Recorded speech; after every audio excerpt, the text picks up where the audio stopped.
قبلہ سوال ہے کہ بعض لوگ کہتے ہیں کہ تشہد میں علی ولی اللہ پڑھ لیں تو ثواب ہے اور اگر نہ پڑھیں تو گناہ نہیں ہے۔ ان کے بابے کی شریعت ہے، کس نے ان کو یہ حق دیا یہ فتویٰ دینے کا؟ دین بنانا نبی کا کام نہیں، دین میں کچھ گھٹانا بڑھانا امام کا بھی کام نہیں۔ دین بنانے کا محکمہ صرف خالق دین کو حاصل ہے، جو مالک یوم الدین ہے۔ دین کے اجزاء، دین کے عقائد، دین کے واجبات، دین کے محرمات، دین کے سنن و مستحبات، دین کے مکروہات و مباحات بنانا اللہ کا کام۔ جو دین اللہ بنا دے اس کو پورے جزیات سمیت لوگوں تک بے کم و کاست من و ان پہنچانا، یہ ہوتا ہے نبی و رسول کا کام۔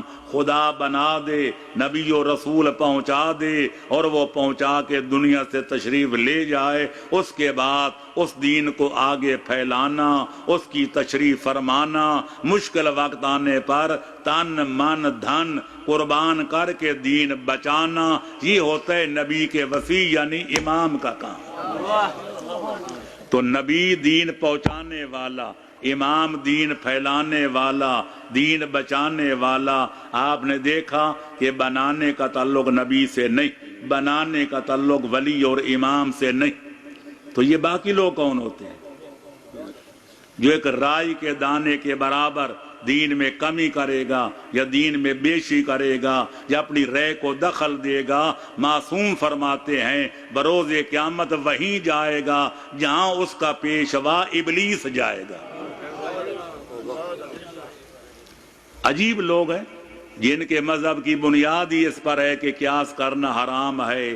ایک صاحب نے مجھ سے پوچھا، آپ تو یہ سوال کر رہے ہیں مجھ سے، یہ روزمرہ کے معمولات ہیں، الٹے سیدھے لوگ سوال کرتے رہتے ہیں۔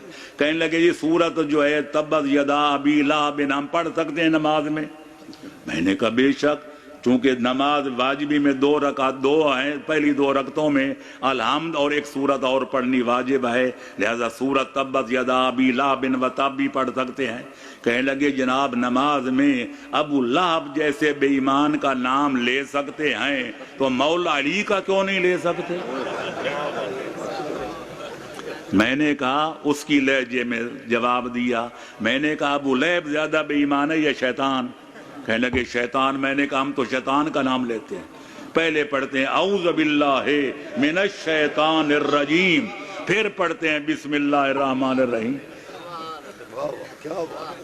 لیکن کیا الٹی ونگا ہے، یہ تاثر دیا جاتا ہے جناب علماء کرام کو مولا علی کے نام سے چڑھ ہے معاذ اللہ، اور میں کہتا ہوں جو علی سے دشمنی رکھتا ہے اس کی ماں کا قصور ہے، اس کا کوئی قصور نہیں ہے۔ یا علی،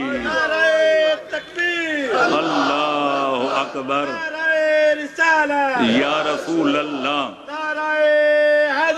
یا علی۔ یقیناً میرا بھی ایمان ہے، آپ کا بھی ایمان ہے کہ ذکر علی عبادتن، پیغمبر اکرم کا فرمان سنی شیعہ کتابوں میں موجود ہے کہ علی کا ذکر عبادت۔ کیوں؟ وضاحت کی تھی، علی کا ذکر میرا ذکر، میرا ذکر خدا کا ذکر، خدا کا ذکر عبادت، پس علی کا ذکر عبادت۔ تو جس علی کا ذکر کئی چکروں کے بعد خدا کا ذکر بنتا ہے، براہ راست اللہ کا ذکر عبادت ہے یا نہیں؟ بتاؤ نا۔ جب ہے تو تکبیرۃ الاحرام کیا ہے؟ اللہ اکبر، اللہ ساری کائنات سے بڑا ہے، اس سے بھی بڑا ہے، ہم اس کو سمجھ نہیں سکتے، ہم اس کو درک نہیں کر سکتے، وہ آنکھوں سے نظر نہیں آتا، ہوا سے خمسہ سے محسوس نہیں ہوتا۔ اللہ کی کبریائی کا نام ہے، ذکر ہے کہ اللہ کا ذاتی نام ہے۔ ذرا فقہا سے پوچھو، یا جو تحفۃ العوام پڑھے ہوئے ہیں یا نماز شیعہ جعفریہ اسلامی پڑھے ہوئے ہیں، وہ بھی جانتے ہیں کہ تکبیرۃ الاحرام نماز کا رکن ہے، کہ رکن کی کمی ہو جائے یا زیادتی، آپ 2 دفعہ کہہ دیں اللہ اکبر، اللہ اکبر، نماز باطل ہے۔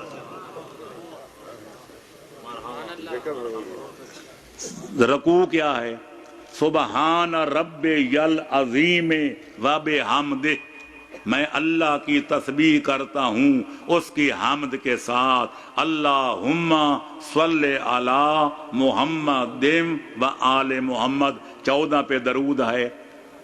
سبحان رب العظیم وہ بھی عبادت، آل محمد پہ درود پڑھنا وہ بھی عبادت۔ ذرا مہربانی کر کے ایک رکعت میں 2 رکوع کر کے نماز صحیح کر کے دکھا دو۔ سب کا فیصلہ ہے، سب مانتے ہیں کہ رکوع کی زیادتی ہو جائے، شریعت نے 1 رکوع 1 رکعت میں مقرر کیا ہے، سجدے 2، لہذا اگر کوئی 2 رکوع کرے نماز باطل ہے۔ تو یہ کیوں باطل ہے؟ اس لیے نہیں کہ اس میں ذکر خدا ہے، ذکر مصطفیٰ ہے، اللہ اکبر کی وجہ سے نماز اس لیے باطل نہیں، اس میں ذکر خدا ہے، اس لیے باطل ہے کہ یہ وہ نماز نہیں جو نبی اور علی نے پڑھ کے دنیا کو دکھائی کہ نماز پڑھنی ہے تو یوں پڑھو جس طرح ہم پڑھ رہے ہیں۔ لہذا جس نماز میں شہادت ثالثہ پڑھی جائے یہ وہ نماز ہے جو نہ نبی نے پڑھی ہے، نہ مولا علی نے پڑھی ہے، نہ حسنین شریفین نے پڑھی ہے، نہ 12ویں امام تک مہدی دین نے پڑھی ہے۔ یہ 14ویں صدی کے مولویوں ذاکروں یا 15ویں صدی کے لوگوں کی آج ایجاد بندہ ہے۔ لہذا نماز اللہ فرماتا ہے پڑھو نماز، 100 سے زیادہ جگہ اقیموا الصلاۃ وآتوا الزکاۃ، اقیموا الصلاۃ وآتوا الزکاۃ، نبی نے فرمایا نماز اس طرح پڑھو جس طرح مجھے پڑھتے ہوئے دیکھ رہے ہو۔ پچھلے سال میں نے محرم کی مجالس میں ایک سوال کے جواب میں ملتان میں اس سے بھی زیادہ مجمع تھا جس میں نے کہا تھا، اور میری وہ کیسٹیں موجود ہیں کہ میں نے کہا میں ساری دنیا کے مولویوں ذاکروں ملنگوں سب کو دعوت دیتا ہوں اور چیلنج کرتا ہوں کہ مذہب شیعہ کی لاکھوں کتابوں میں سے ایک کتاب میں سے کسی 14 معصوموں میں سے ایک معصوم کا ایک نماز میں شہادت ثالثہ پڑھنا تم ثابت کر دو، میں پوری ملت جعفریہ سے نہ پڑھاؤں تو میرا نام بدل دینا۔ حوالہ ان کو نہ ملے کہ فتوی علماء پہ لگائے جائیں۔ یہ خون حسین کے تاجر زیادہ شان علی جانتے ہیں کہ وہ علماء جنہیں اپنی گردنیں کٹوائیں، اپنی زندگیوں کے چراغ بجھوائے اور آج بھی دنیا کی تان و تشنیع کے تیر برداشت کر رہے ہیں اور کائنات کی گالیاں سن کے محمد و آل محمد کی منشا کو مقدم سمجھ رہے ہیں، ان کو نہیں پتا کہ نماز کیسے پڑھنی ہے۔ کہ ابو جہلوں کا انگوٹھا لگانے والوں کو پتا چل گیا کہ نماز میں کیا پڑھنا ہے تو نماز کیسے پڑھنی ہے۔